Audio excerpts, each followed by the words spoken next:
अऊज़ु बिल्लाहि मिनश्शैतानिर्रजीम बिस्मिल्लाहिर्रहमानिर्रहीम रब्बिश्रह ली सदरी वयस्सिर ली अमरी वहलुल उक़्दतम मिन लिसानी यफ़क़हू क़ौली।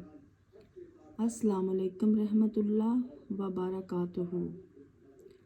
हम कुरान की तफसीर कर रहे हैं, जिसमें जितना आसानी से समझा सके उतनी ही आयत को पढ़ेंगे और हम वर्ड टू वर्ड आयत का तर्जुमा भी करेंगे, इनकी फजीलत बयान करेंगे और हल्की सी तफसीर भी करेंगे इंशाअल्लाह।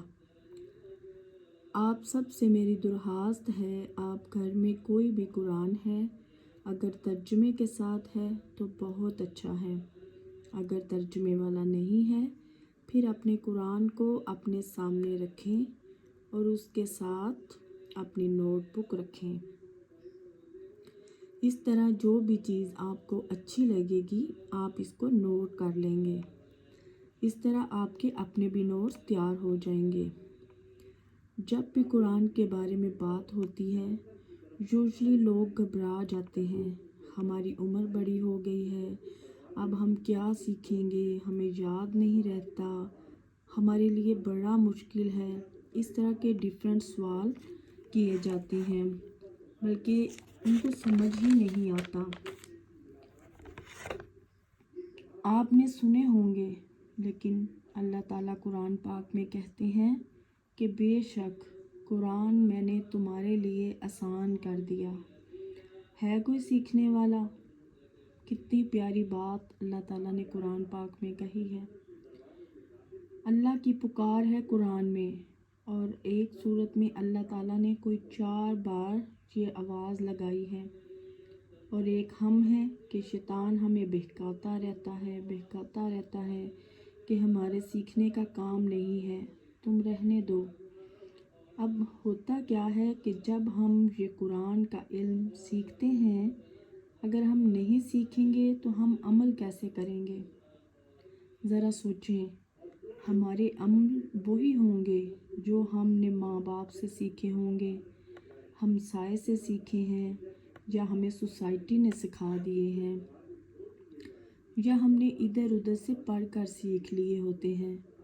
अब अल्लाह ताला कुरान पाक में नबी पाक सल्लल्लाहु अलैहि वसल्लम को क्या फरमा रहे हैं कि वालक़द मनल्लाहु अलल मोमिनीना, कि बेशक मैंने एहसान किया मोमिनों पर, इस बासा फ़ीहिम रसूलिन मिन अनफुसिहिम, कि मैंने उन्हीं में से रसूल को भेजा, यतलू अलैहिम आयातिही, कि वो तलावत करता है।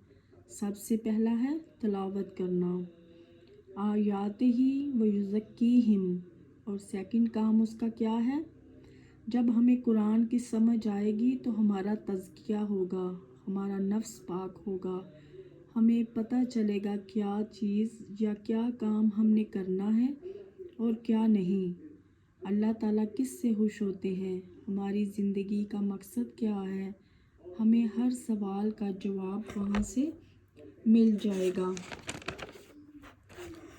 और तीसरी चीज़ अल्लाह ताला कहते हैं वयुअल्लिमुहुमुल किताब, और उनको किताब की तालीम देते हैं, वल हिक्मा, और उनको हिकमत सिखाते हैं।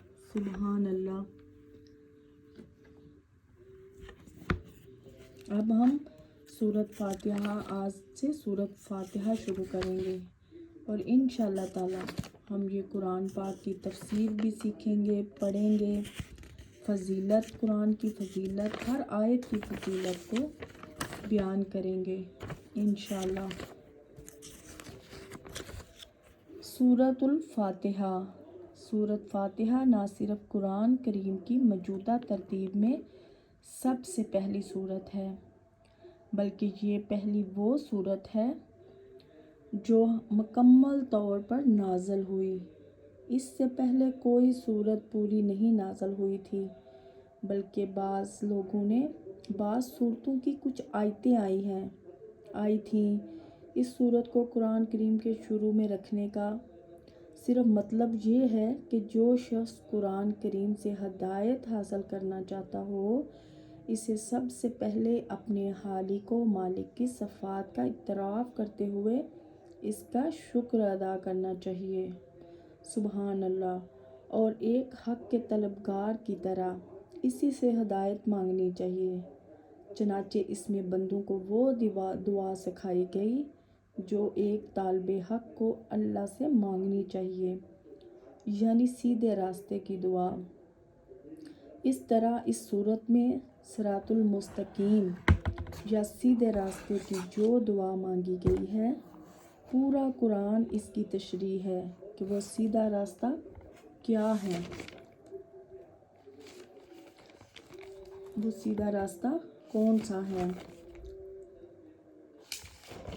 اب ڈیٹیل سے ہم سورۃ فاتحہ کو انشاءاللہ تعالیٰ پڑھیں گے اور پھر ساری تفسیر کریں گے انشاءاللہ۔